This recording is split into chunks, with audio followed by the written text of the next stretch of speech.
Can you give me one of your most bizarre probate litigation stories of recent?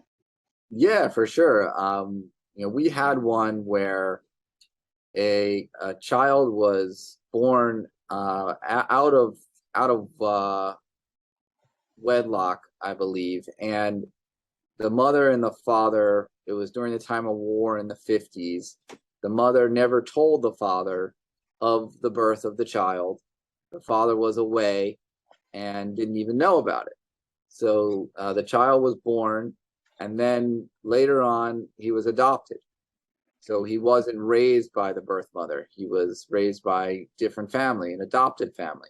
Okay. So as he grew up, he was told that he was adopted. Okay.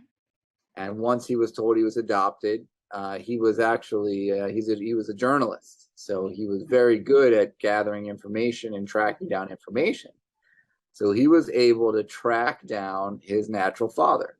The Okay. mother had deceased, I believe, and he established a relationship with the natural father. The natural father lived in Florida, and at the time the father passed away, he didn't have a will. So he didn't have a will that named him at all. Well, actually, let me take that back. He didn't have what we believed was a valid will. The neighbor, who was supposedly a business associate of this gentleman, after he died, went into the apartment and mysteriously found a piece of paper that was a will that gave her everything. Oh gosh. So So this so does Florida recognize holographic wills? holographic, Handwritten wills. yeah, I mean, as long as it's properly executed, I don't think it matters if it's handwritten, as long as you have your witnesses and it's attested to and it follows the form. And I don't believe there was an issue there. I think there was notaries. Whoever had done it had dotted their I's and crossed their T's. But we were hired by this gentleman to challenge the will Mm-hmm. on a number of levels, on its validity, on possible undue influence. Undue influence is one of the biggest parts of probate litigation. So we filed an action where we challenged the will, and we ended up in a mediation. And at a mediation, the parties were able to compromise and resolve it. But we had a lot of questions with the adopted child as to whether or not he would be able to establish his rights under the paternity of the father because he was adopted.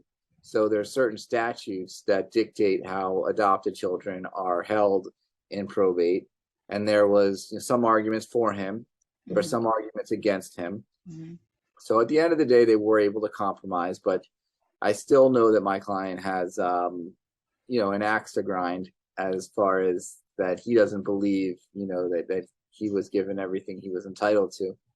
And for him, it wasn't as much, I don't think, about money as much as it was about just that this was his father. He had established a relationship with this man, Mm-hmm.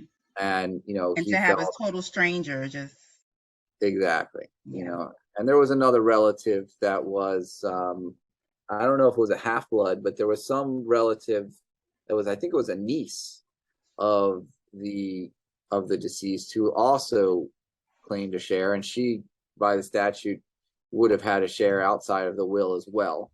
So we've represented the niece and the adopted son in the proceeding against the other individual who had generated this will to their advantage.